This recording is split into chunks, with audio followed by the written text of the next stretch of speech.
Hi, Dan Edmondson here with another tip of the week. I want to talk about canvases today, and canvas or panels or any what's called a support. A support is anything you put paint on, and there's some pretty good reasons to have certain types of supports, and I'm going to try to cover those right now. And the first off is I just want to talk about canvas type, right? And then after that we'll talk a little bit about panels. But what happens, what I see, is a really humongous reoccurring issue for artists is that they will paint on store-bought canvas, okay?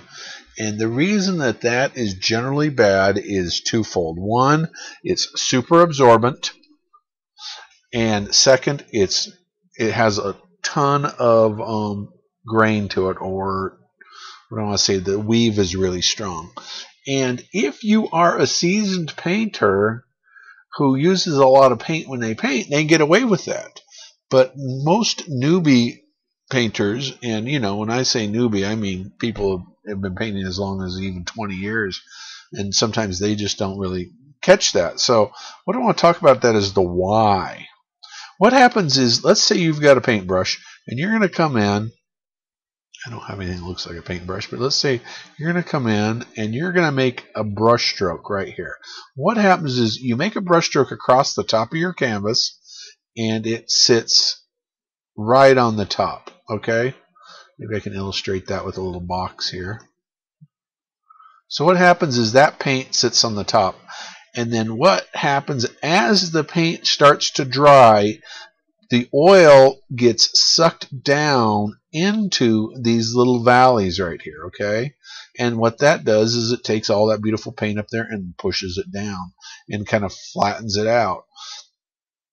And that's for two reasons. One, because the canvas is so absorbent, and that's typical with acrylic gesso. And also it is, the weave is so strong. So another thing, and then I'm going to give you one more reason why this is bad. Let's say that you are licking it down, and what that means is going over the same brush stroke over and over and over and over. When you do that, all you're doing is pushing the paint down into these valleys, okay? So then when the paint dries, all the oil is absorbed into the gesso, and what it looks like, instead of a painting, it looks like a colored canvas, where you almost don't see any brush strokes at all, or you see very few. Instead, it just looks like someone's colored the canvas, almost like as if it was airbrushed or something. So if you were to go in and put a couple coats of even acrylic gesso over this, what happens is it fills in these gaps, okay? So let's take this and say we're going to put in I have to fix something here on this to get the tool I want. So let's say you're going to come in and you're going to put another layer of gesso on here. And then what's going to happen is it's going to kind of fill in these gaps, these holes, or three. I like 3 layers. And then now what happens is you come back in with your painting and you're going to paint on it, and it is going to have more of a tendency to stay on the surface. So what does that mean in the final painting? What it means is the paint is going to sit on top of the surface, and you're just going to retain the integrity of the brush stroke, okay? And it'll look more like a painting and less like a colored canvas. Now, unless you like the look of a colored canvas with no brush strokes, I suggest if you use store-bought canvases, put 3 or 4 coats of gesso on it, and then at the end sand it kind of smooth, and then your paintings are going to look so much richer because the paint will sit up and it'll sit on the surface, and you'll see the brush strokes, and it'll make you look like you're really clever.